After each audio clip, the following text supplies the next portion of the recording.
And we're live. Welcome, friends, to Western Wednesdays. What's that about? Tonight, we are doing Unforgiven from 1992, Clint Eastwood. Clint Eastwood always does well on this channel. And I enjoyed Western Wednesdays. I don't know why I got out of the habit. It just, I kind of ran out of Westerns. I did From Dusk Till Dawn, and it didn't do as well as I wanted to. You know, it's kind of a modern Western. And, yeah, I know there are infinite Westerns we could talk about, but they have to be ones that I like or that I've seen or that I'm interested or that I want to discuss. At any rate, I've been saving this one for you, friends. J Lash with the thumbs ups. Appreciate you, friend. Thank you for being here early. So let's talk about Unforgiven. I will read the Wikipedia, and then we shall read the Roger Ebert review, and we'll discuss it along the way. So settle back, and let's see. I got a slideshow for you, if I can find it.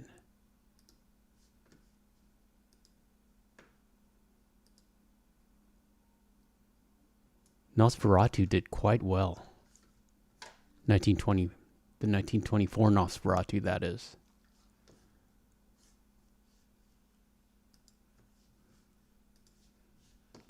Okay, here we go. All right, Unforgiven. Let's get started. I got my coffee.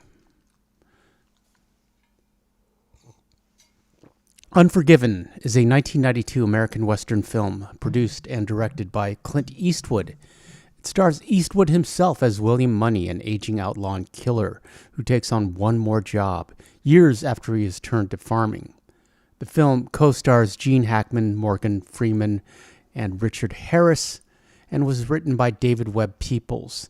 David Webb Peoples has also written 12 Monkeys, Brad Pitt, from 1995, and he has a co-writing credit on Blade Runner, which I did not know about. And I know that movie so well, you'd think I would know, but I didn't. Unforgiven grossed over $159 million on a budget of $14.4 million, so it made 10 times its money back, and this is 1992 millions. And received widespread critical acclaim and praise for the acting, particularly from Eastwood and Hackman, directing, editing, themes, and cinematography. The film won 4 Academy Awards, Best Picture and Best Director for Clint, Best Supporting Actor for Gene Hackman, and Best Film Editing for Joel Cox. Clint was also nominated for Best Actor, but he lost out to Al Pacino for Scent of a Woman, which, you know, is also a pretty good movie.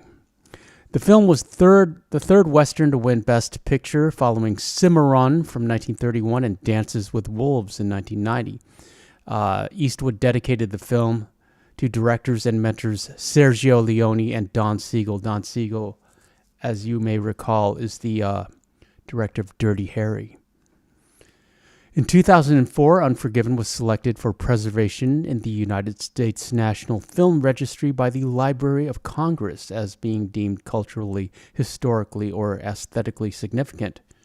And I did not know about this, but the film was also remade into a 2013 Japanese film also titled Unforgiven, which stars Ken Watanabe and changes the setting to the early Meiji era in Japan.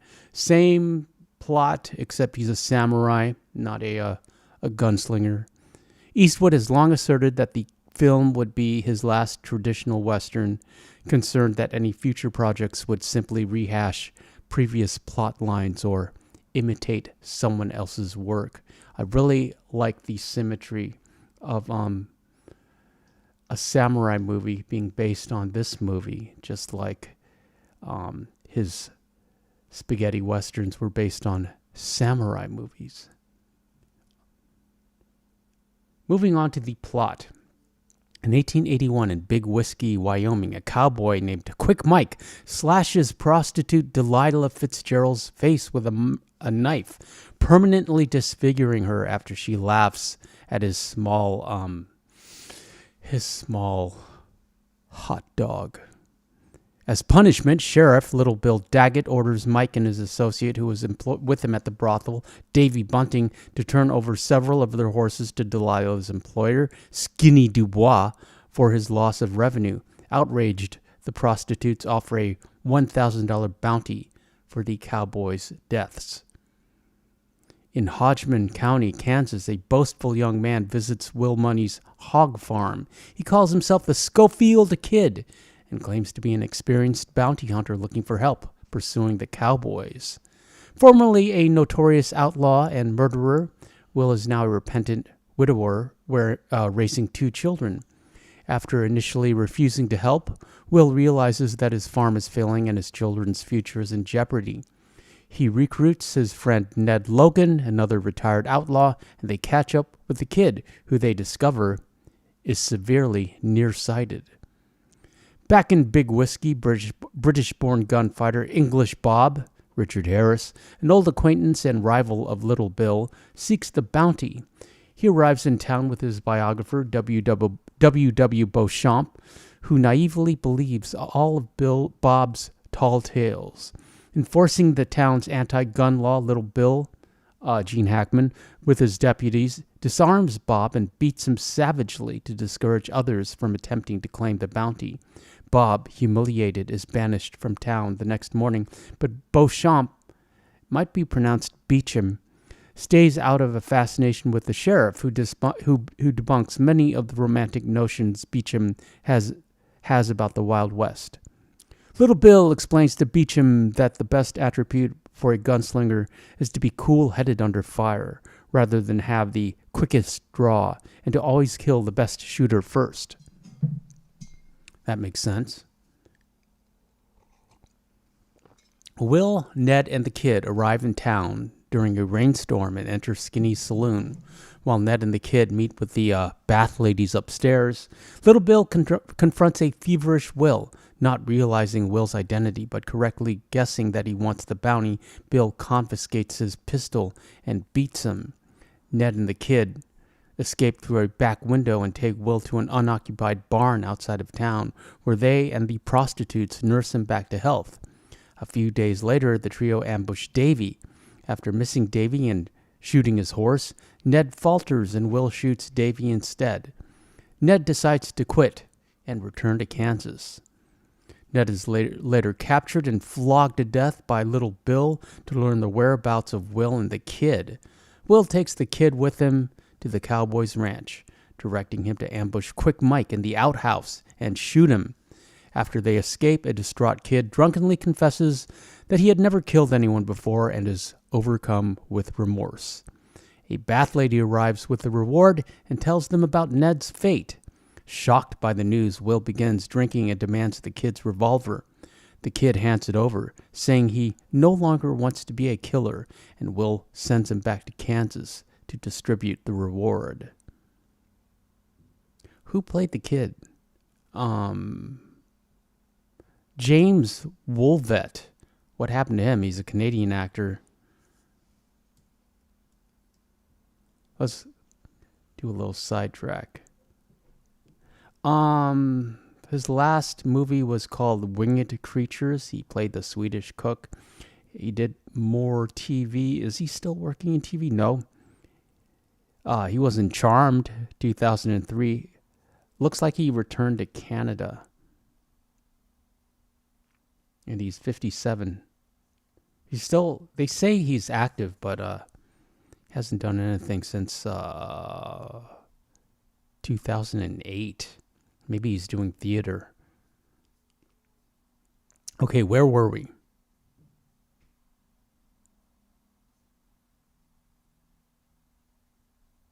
That night, Will finds Ned's corpse displayed in a coffin outside Skinny's saloon.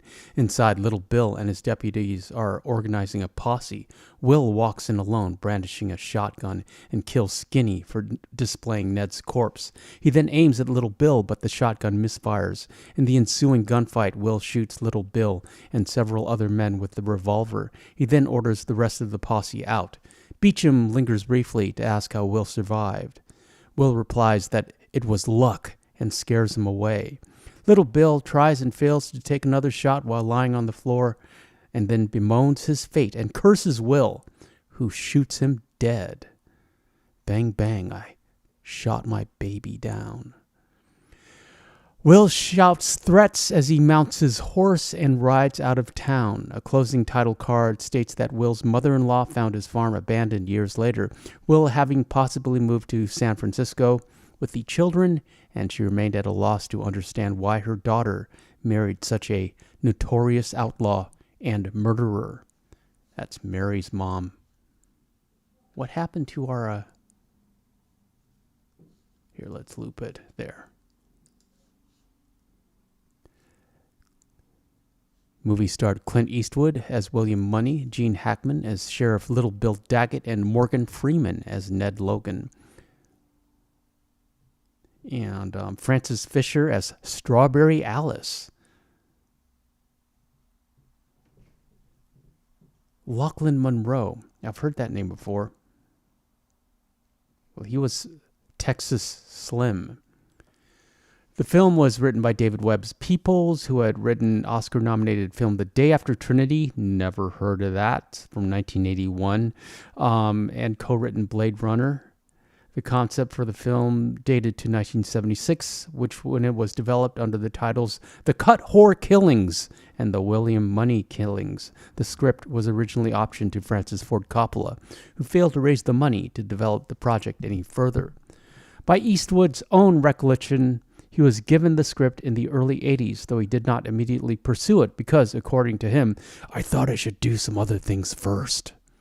Eastwood personally phoned Harris to offer him the role of English Bob. Hey, Richard Harris, do you want to play English Bob? All right, mate. Will you send me that plane ticket? Yeah, I sure will. All right, mate. I know. Horrible at English accents. So much better at Irish. Eastwood, and later said Harris was watching Eastwood's movie High Plains Drifter at the time of the phone call, leading Harris to think it was a prank. Oh, is this a prank, mate? I'm watching High Plains Drifter right now. Bloody hell. Are you... No, I'm Australian.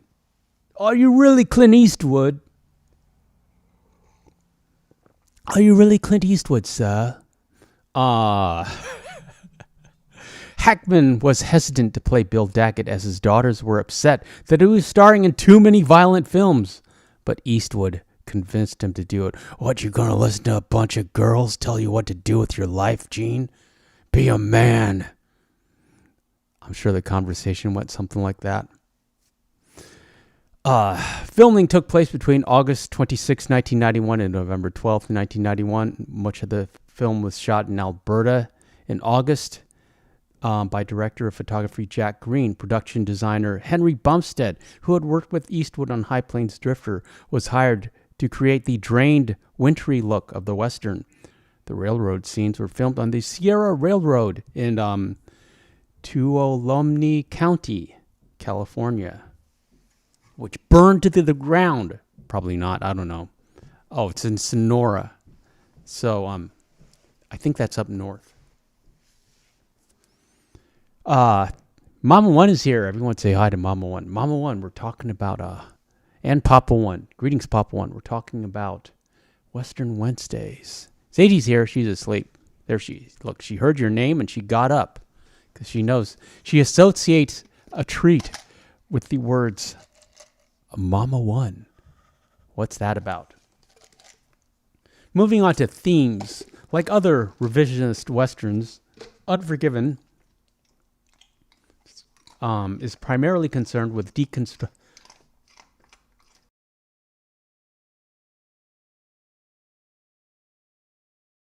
Excuse me, I thought I needed to sneeze.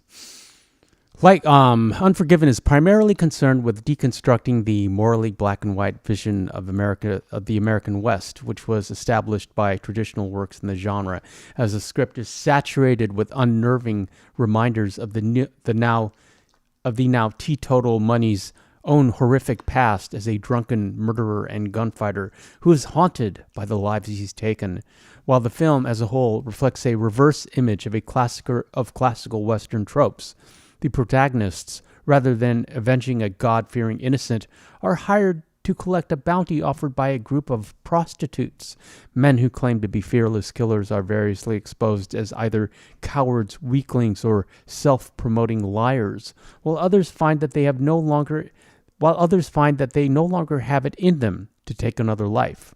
A writer with no concept of the harshness and cruelty of the frontier life publishes stories which glorify common criminals as infallible men of honor. The law is represented by a pitiless and cynical former gunslinger whose idea of justice is often swift and without mercy, and while the main protagonist initially tries to resist his own violent impulses, the murder of his old friend drives him to become the same cold-blooded killer he once was, suggesting that a Western hero is not necessarily, quote, the good guy, but is instead just, quote, the one who survived. Film scholar Alan Redman describes Money's role as an anti-hero by stating he is a, quote, virtuous or an injured hero who overcomes all obstacles to see that evil is eradicated, using whatever means is necessary. Mama once says hi to you, Sadie. Sadie says hi. Sadie says like and subscribe for daily Red Dead Redemption 2 content. Even though right now we're doing a Bad Honor commentary on Friday and then LA Noire on Saturday. Unforgiven, literary allusions. Unforgiven shares many parallels with Homer's Iliad in characters and themes. In both works, the protagonists, Achilles and William Money, are self-questioning warriors who temporarily reject the culture of violence, only to return to it after the death of their closest male friend, in which they are implicated. Money and Achilles have the same dilemma between fate and counterfeit. They know that their fate is being a warrior and likely dying that way. However, they both try to reject it for at least some time. Money continually claims he has changed and he ain't like that no more, referring to his warrior-like hitman past, whereas Achilles continually refuses to be a soldier in the Greek army since he condemns Agamemnon for stealing his captured bride as war spoil. Neither wants to kill for causes from their past, Money being an outlaw, Achilles being a warrior king, since they both find them unjust. Both are committed to a higher cause, Money to his children and his wife's wishes, and Achilles to the injustice of women stealing, and to Briseis, who at one point he would have had to sacrifice to Agamemnon to stop the war. However, when their best friends are killed, Achilles' Patroclus and Money's Ned, they allow their rage and desire for vengeance to make them return to their warrior-prescribed fate.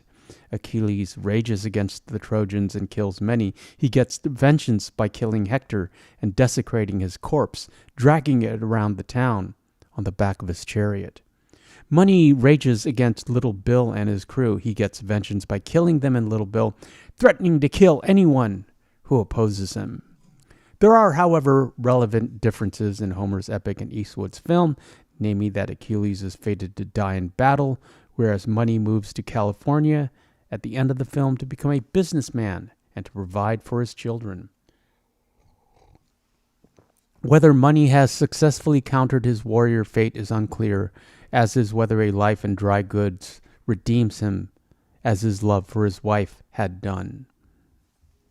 The film debuted in the top position its opening weekend, earning the $15 million. So it cost $14 million to make, so it made its money back in a weekend.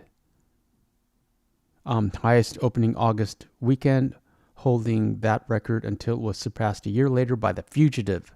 I didn't kill my wife. I don't care. It spent a total of 3 weeks at number one. I hope you like these little asides I do. Film as the number one film in North America. It made 159.2 million worldwide. Critical response. Rotten Tomatoes, 96%. The website's critical consensus states as both director and star, Clint Eastwood strips away decades of Hollywood varnish applied to the Wild West and emerges with a series of harshly eloquent statements about the nature of violence. I like that, harshly eloquent. Jack Matthews of Los Angeles Times described Unforgiven as the finest classical Western to come along since perhaps John Ford's 1956 The Searchers. Richard Corliss in Time wrote that the film was Eastwood's meditation on age, repute, courage, heroism, on all those burdens he has carried with such grace for decades. Gene Siskel and Roger Ebert criticized the work, though the latter give it a positive vote, for being too long and for having too many superfluous characters, such as Harris's English Bob, who enters and leaves without meeting the protagonist. Despite his initial reservations, Ebert included the film in his The Great Movies list. Unforgiven was named one of the 10 best films of the year on 76 critics' lists, according to Then won a bunch of Oscars.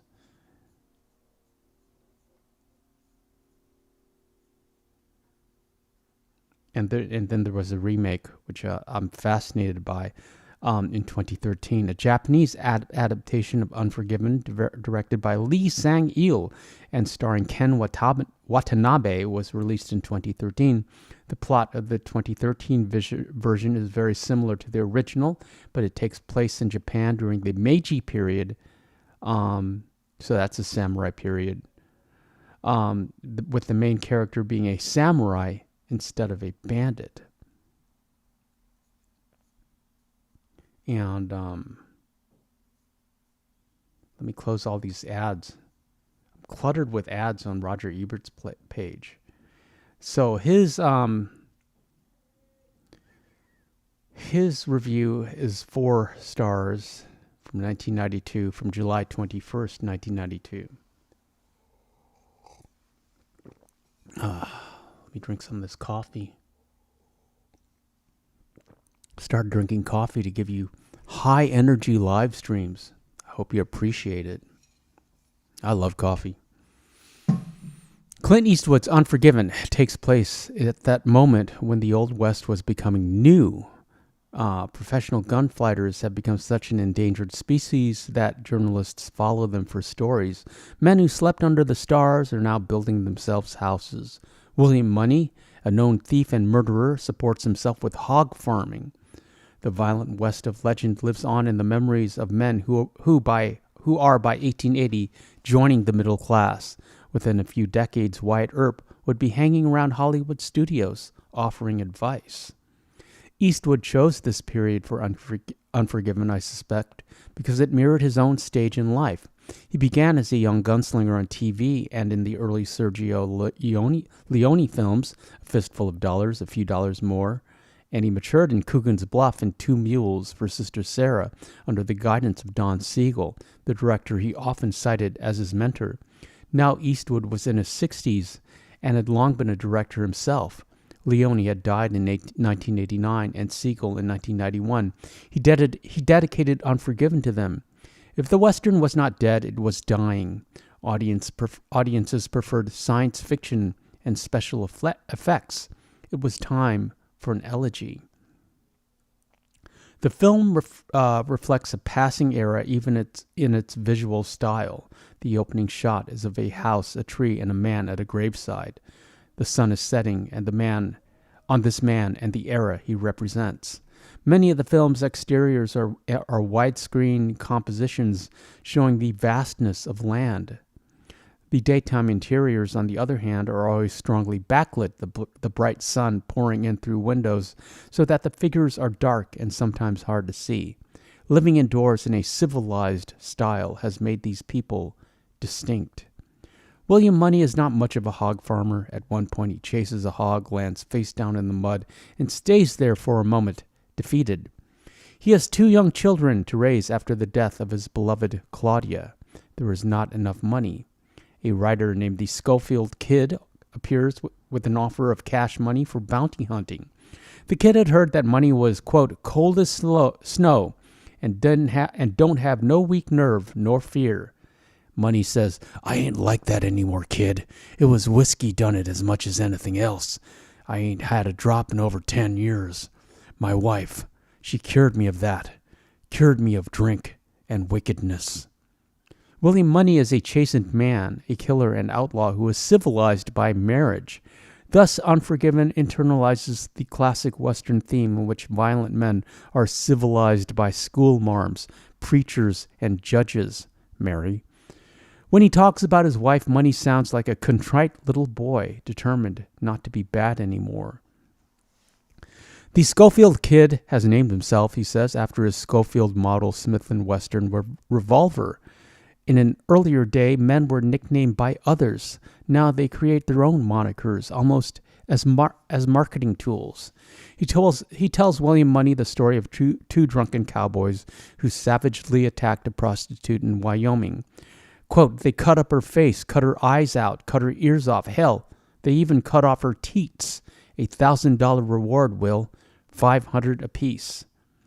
The hog farmer needs the money, but a running theme of the movie is the incompetence of the bounty hunters.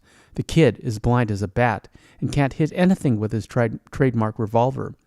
When William Money prepares to saddle up, he finds to his humiliation that he can hardly mount a horse anymore. This old horse is getting even with me for the sins of my youth, he tells his children. Before I met your dear departed ma, I used to be weak and given to mistreating animals. Money initially turns down the kid's offer, but reflects on it and eventually rides off to recruit an old partner, Ned Logan, played by Morgan Freeman. They will catch up with the kid and share the bounty. This progression is intercut with life in Big Whiskey, Wyoming, where Sheriff Little Bill Daggett, Gene Hackman, rules with an iron fist. His law says no guns inside city limits. He enforces it with fearful, sadistic beatings and returns to the riverside where he's building himself a house. The story then works itself out in classic Western terms with the corrupt sheriff and the righteous outlaw facing each other. The story becomes less about bounty than about their personal mutual need for settlement, made all the sharper because they have met in the past. And eventually we see the younger William Money emerging from the shell of age. He turns again into a fearsome man. This progress takes place against a full sense of the town's life. The screenwriter, David Webb, ignores the recent tradition in which the expensive star dominates every scene and creates a rich gallery of supporting roles. Here his models are the Western masters like John Ford, who populated their movies with communities. Richard Harris plays English Bob, a famous gunfighter who now lives off his publicity and is followed everywhere by W.W. Beecham, Saul Rubinek, a writer for pulp Western magazines. And Money is in a gun battle. After Money is in a gun battle, Beecham scribbles furious notes and wants to know, who'd you kill first? Also important in the town is the Madam Strawberry Alice, as played by Frances Fisher, who has raised the bounty and wants revenge for the mutilation of her girl, Delilah. Why, Delilah? That's a Tom Jones reference for you. Anna Thompson. Skinny Dubois, Anthony James, owner of the bar and brothel, has more practical concerns. He paid good money for Delilah and wants compensation. In the half-tamed West, some men now appeal to the law instead of settling things themselves. The long final act of the movie involves William Money's desire to avenge the death and the public humiliation of his friend Ned, whose corpse has been put on display in a box outside the saloon. Box? Why not say coffin? Roger Ebert, whose corpse has been put on display in a coffin outside the saloon. Then you get the alliteration of corpse and coffin. Here we see Eastwood as the master of the kind of sustained action sequence he learned from Leone and Siegel. Not a boring montage of quick cuts and meaningless violence, but a story told through deliberate strategy in which events may not be possible, but are somehow plausible. William Money, the hapless hog farmer who couldn't even saddle his own horse, has been transformed into the efficient, omniscient figure of vengeance we know from Clint Eastwood's earlier roles. The old pro still remembers the moves. The title of the movie is intriguing. Does Money seek forgiveness from his dead wife and the others he wronged? There is a sense that he is still haunted by guilt. He has reformed but not made amends. Money tells Logan, Ned, you remember that drover I shot through the mouth and his teeth came out the back of his head? I think about him now and again. He didn't do anything to deserve to get shot. At least nothing I could remember when I sobered up. His friend says, you ain't like that no more. Money says, that's right. I'm just a fella now. I ain't no different than anyone else no more. But his voice lacks conviction, and we sense unfinished business in the air. Money says he needs the bounty money to support his kids, but the kids would be better served if the old man didn't ride off to risk his life against fresher gunfighters. If Clint Eastwood had not been a star, he would still figure as a major director with important work in the Western action and comedy genres, and unique films like Bird, 1988, his biography of the saxophonist Charlie Parker, and the love story of The Bridges of Madison County, 1995, and The Wonderful A Perfect World from 1993, which seems to be about a hunt for an escaped convict, but seems oddly distanced from the chase and more concerned with the values and histories of the characters. It has the elements of a crime picture, but the freedom of an art film. Unforgiven, too, uses a genre as a way to study human nature. There is one exchange in the movie that has long stayed with me. After he's fatally wounded, Little Bill says, I don't deserve this, to die like this. I was building a house. And Money says, deserve's got nothing to do with it. Actually, deserve has everything to do with it. And although Ned, Logan, and Delilah do not get what they deserve, William Money sees that the others do. That implacable moral balance in which good eventually silences evil is at the heart of the Western, and Eastwood is not shy about saying so.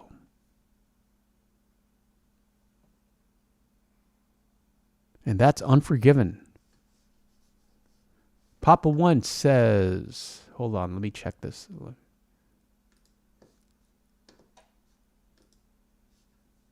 Hold on, Papa One. Papa One says John Wayne, Clint Eastwood, Ronald Reagan, and William Holden will have gone down as the greatest legends ever. Bill Holden. He was in a movie that I really like called Sunset Boulevard. Let me pull up the chat and call Sadie back. She moved back to her crate. She's not really interested in westerns. She's bored by Clint Eastwood. She does like horses, though. How is everyone tonight?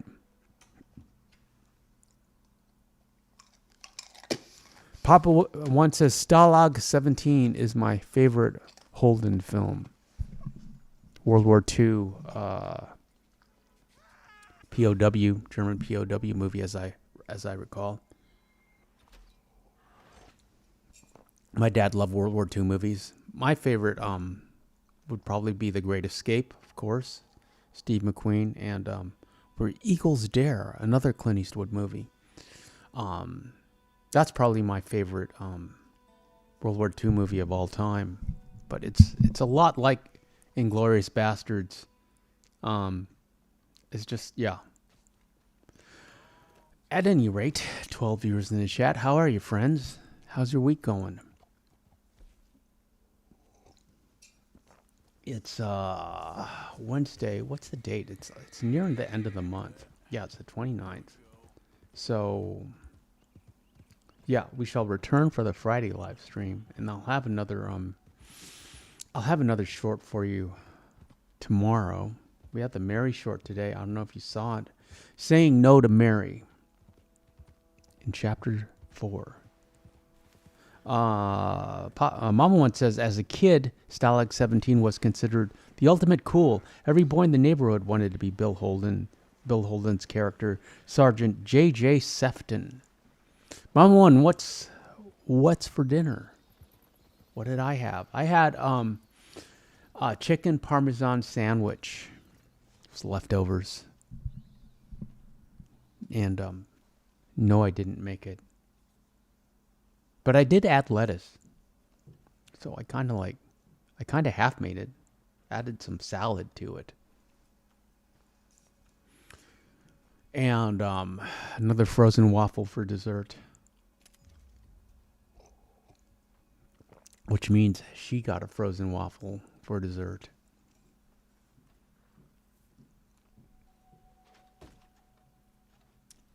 Free axe. Don't forget to pick it up. The cool thing about axes, throwing axes, is they are one-shot kills with people. I don't know if it would work against, say, a bear. I suppose we could try. Mom once says, my older brother got in big trouble for stealing my uncle's car and walking around chewing off the cigar, quoting Sefton's quotes. Okay, well, sounds like we need to see Stalag 17 at some point.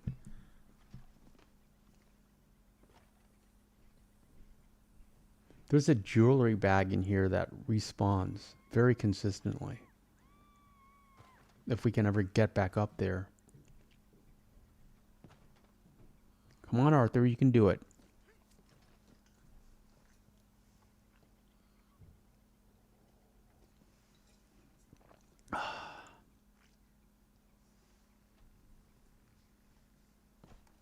There. And also there are bats.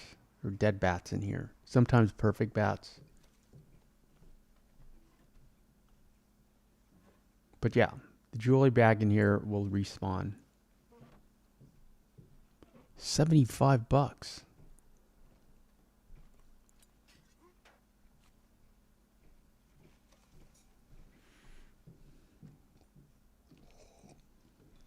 Actually, technically, everything respawns in this location.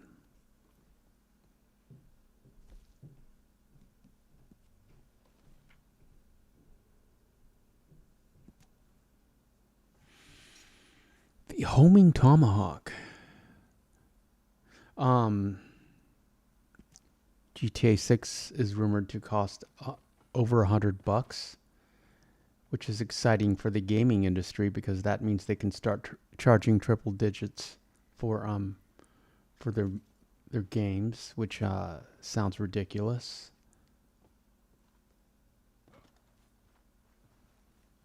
I imagine I'll get it to play on the channel, but I'm getting it under protest. And I suppose we'll need to get a PS5 first. And there's also there's always rumors of the PS6 being released in 2026 or 2027 already. How crazy is that?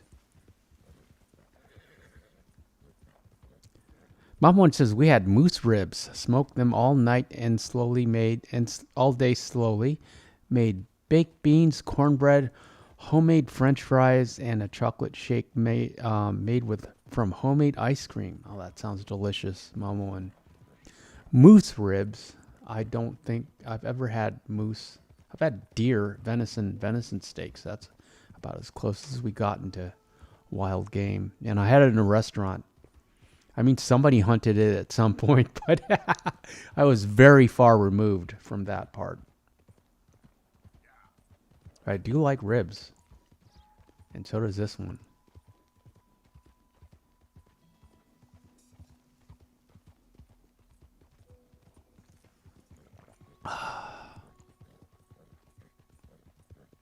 Mama One continues, we had farmhands eat with us.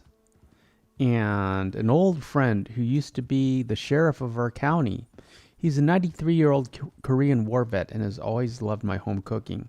How could you not love your home cooking? And he's a longtime family friend. Those are the best. Yeah, those are the best. Was working on this playthrough today for Friday, doing the mayor adventures. We are not going to save Jean-Marc because we want to fish out his arm at some point. Papa One says, I miss the old days when we were all younger and in our prime. I love to reminisce about the old days. Makes me sad that the time has gone so fast. Yeah, but what a life you lived. And you're still touching people right now. Papa One in the chat. You know, you're connecting with people. And in the replays, your voice is going out to a whole new generation.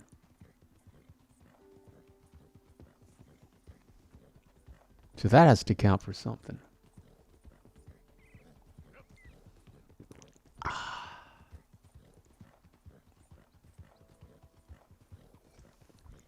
Yeah, working on Arthur. We said no to Mary.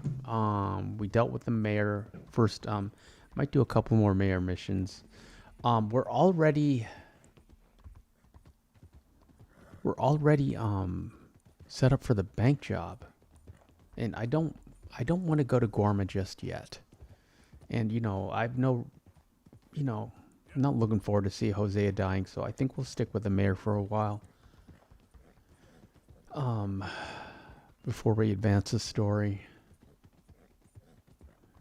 We're not going to do Algernon or the electric chair guy or Mr. Margaret.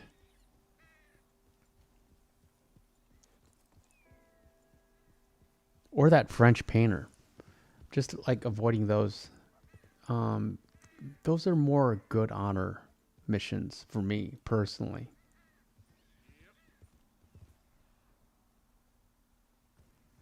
Papa One says, this chat makes my heart feel so happy. I'm thankful for the new family I've made along the journey. I so wish I could take you all back in time and meet the old crew. You would have loved my dad. I'm sure I would. You raised a good son. Peter Walsdorf says, good evening, everyone. Good evening, Peter. We were talking about Unforgiven earlier, but now we're just kind of hanging out. Papa One says, and he would have loved you, even as a fancy citizen of Saint Denis. And Papa One says, hey, Peter. Yeah, I'm a city boy, born and raised. Which is ironic, because I love country girls. I've known one country girl from, she was from Tennessee, but she had moved to the big city. She's a musician.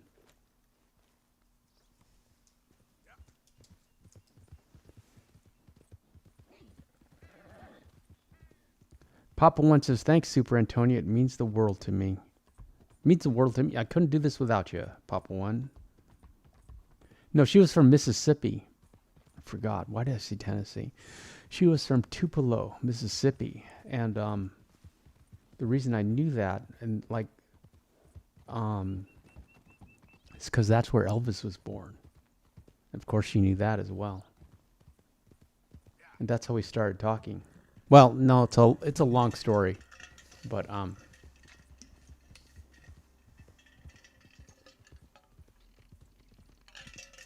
Mama One says, Super Antonio, behind every city boy is a countryman deep down. Yeah, I agree. All that civilization.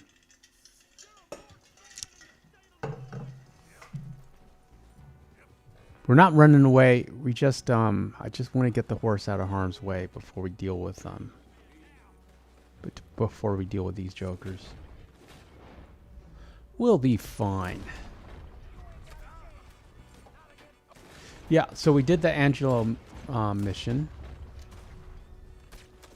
And we're going to do a couple of the mayors, and we said no to Mary. That's a little preview of what happened. What'll happen on Friday. The guy snuck up on us, sneaking up on us. Get the rifle butt to the face. And what happened to our hat? Do a little ammo dump here. Peter says, I'm having a great night. I just got Red Dead 1 for PS4 tonight. Well done, Peter. That'll be fun. You'll enjoy that. John in Red Dead 1 is so different than John from even John in the epilogue. You know, he's a man. He's fully matured. He's articulate. He's well read. He's not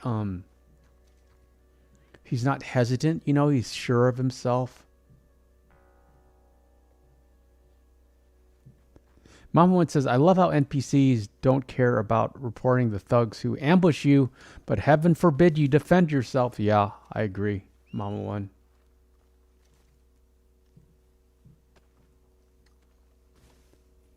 It's so much fun during a Bad Honor playthrough and just taking care of those pesky witnesses.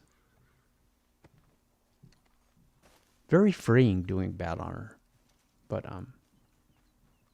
I don't want to make a habit of it. I'm happy to do it for the channel, but this is not how I like to play the game.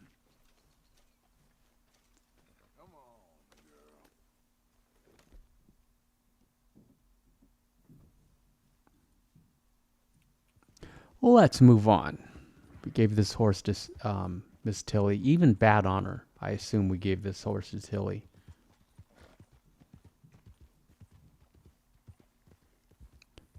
Someone's snoring. What's that about? She's bored by the live stream.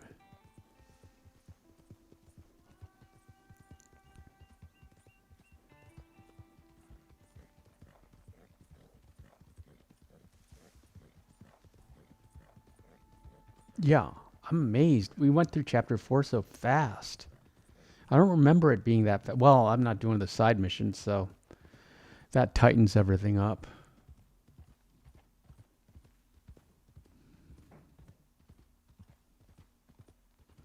Papa One says the epilogue should have been set a few years earlier, as it feels both sad and rushed that Red Dead 1 John Marston is a man who is just flat out tough.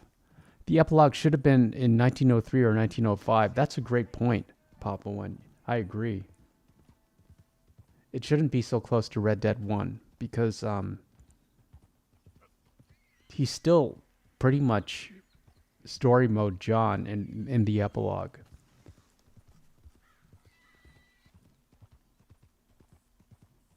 The transition to Red Dead 1 is that should have been dealt with better. You're right. 1903 would have been perfect. 4 years, that's fine. And then it would make Dutch's downfall more, it would just be more of a progression. Because Dutch is still close to story mode Dutch in the epilogue. Micah's gained a little weight. 15 viewers in the chat. Welcome, friends. You missed Unforgiven in my Clint Eastwood impression, but hopefully you'll come back and enjoy the rewatch. Clint Eastwood always does well on this channel. What's that about? Bob One says, plus a lot of story from what he did from 1899 to 1907. I would have loved if it picked up a few days after Arthur's death or for the epilogue. I think they were just on the run and trying to go legit. So that, you know, they'd pick up odd jobs here, you know, and try to settle down. And then, you know, Pinkertons would come after him or something, or they'd be discovered and they'd have to move on. I assume. I thought we could sleep in this Chelonian tent, but we can't. We cannot. And there's nothing in here. We are going to jump off for Chelonia. At the point, I thought I'd make a short out of it, but we didn't. Lost interest. Fortulonia.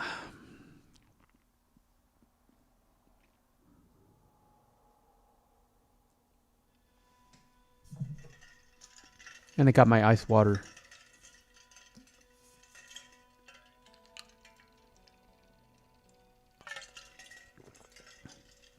I always have to put everything to the side. I don't like having beverages or liquids on the main desk near keyboards.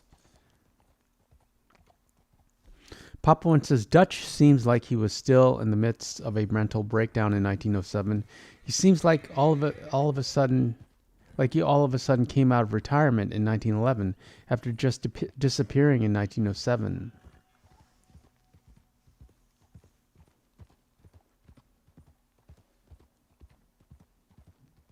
I think yeah, they don't really explore that well enough. And I don't think they're working on Red Dead 3. But if they were, I would want it about a young Dutch.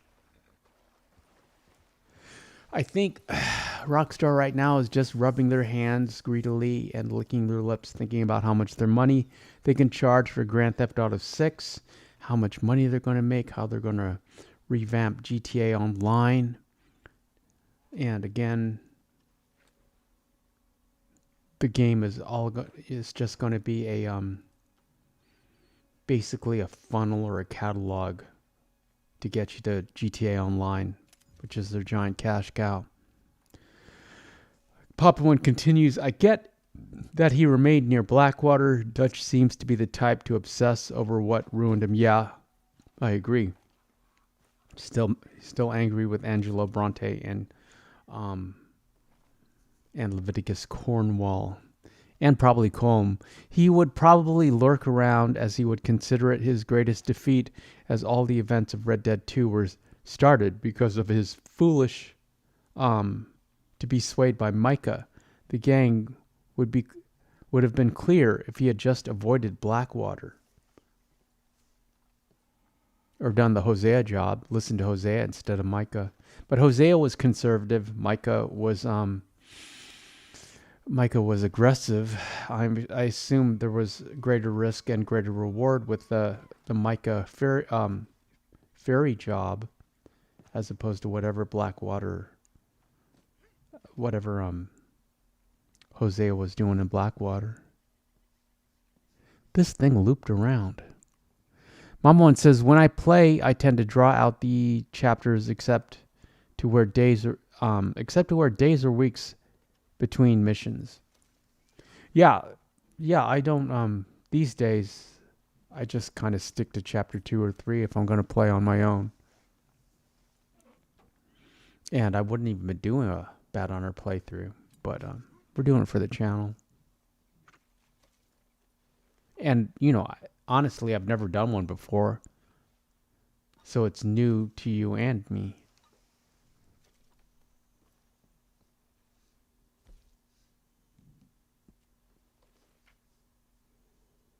The homing tomahawk.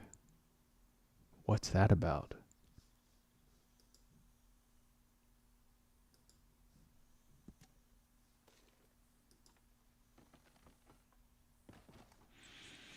Trying to pause this. We can't pause live. And we're live. We can't pause live videos.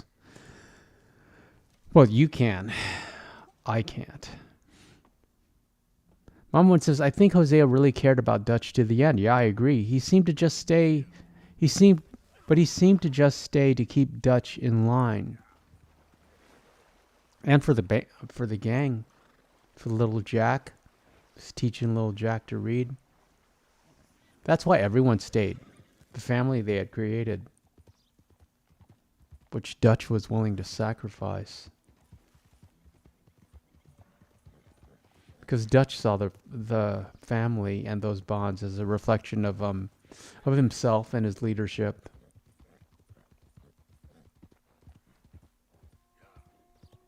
And he thought he could just easily create another one with Micah and Clint, if he had to.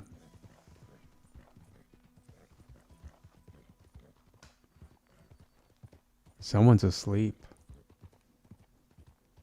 Sound asleep. The day is over for her. We had our second walk. And then she had her dinner. I gave her a carrot for dessert. And she perked up at the... She knows what carrot means. Don't say carrot. I should say C-A-R-R-O-T. So she doesn't know. She likes carrots. That's thanks to you, Mama One. But I don't like cook them in anything. I give her raw carrots. And she's happy to chew on it. Content. It's a stick she can eat. It's the best of both worlds. Papa One says, 2 of my most hated characters, Clint from Micah's crew and that little shit that robs Arthur in Saint Denis. The pickpocket. I wish they would have included an older version of him. I'm sure Arthur could have left John. John a note in his journal to beat Clint up in Saint Denis once he's a grown adult. Oh, yeah. I hate that kid. That Angelo Bronte kid. Yeah. I agree. You can't do anything, but if those kids bother you, you can throw dynamite at them. They'll run away, but it's completely worth it. That's about all you can do to them. You can't draw down on them. You can't knock them over with your horse. But Rockstar forgot about dynamite. Mama One says, first playthrough, I was bad on her until chapter 4. I missed some of Arthur's best lines about Sean and Kieran. I started being better after Jack's kidnapping. Then chapter 4 through 6 made me sad. That, I believe, is probably the progression that Rockstar wanted you to do with Arthur. I mean, that makes sense to me.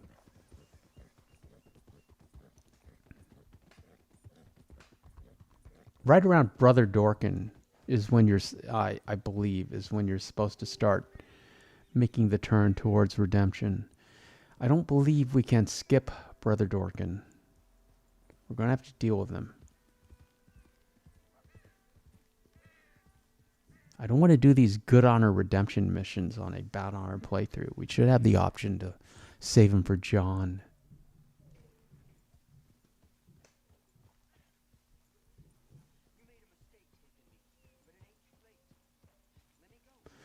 This loot box also respawns, but the money will respawn under the stone wall, and it's very difficult to get it. Used to be able to blast it with dynamite, throw dynamite at it, but I don't think you can do that anymore. So they've kind of fixed it, or they just made it way more difficult to get. And it's a shame because there's a bunch of cash in here.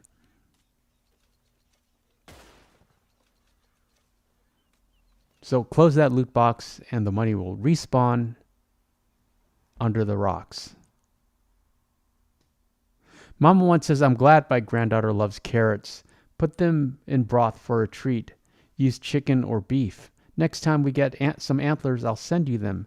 A deer or antler or even some elk. I mean, Sadie would love moose antlers. Yeah, she loves antlers. We've got one. She chews on him. Mom One says, do you feel Arthur had bad honor before Blackwater? That's a great question. Not the way I play him. I mean, I can't imagine anyone with bad honor naming your horse Boadicea. But, yeah, it depends on how you play him, I guess. I think he would have been coasted, like, he would have been on, like, 60% honor, something like that. 60% good. Like all of us.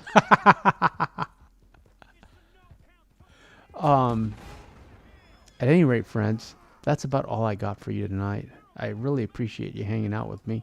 It's great talking to all of you. Shout out to the mods, Mama 1 and Papa 1. 10 viewers in the chat. I hope you come back and watch the Unforgiven part of this playthrough. We shall return on Friday with the Bad Honor live stream. Mama 1 says, I make broth from antlers all the time. Moose are great, but my dear gravy and venison soup or stew, it's the secret ingredient. That's good to know. Thank you, friends. We shall return on Friday and then on Saturday. Got another short coming tomorrow, an Angelo Bronte short. So be sure to look for that. Thanks again, and enjoy the rest of your week. See you soon, friends.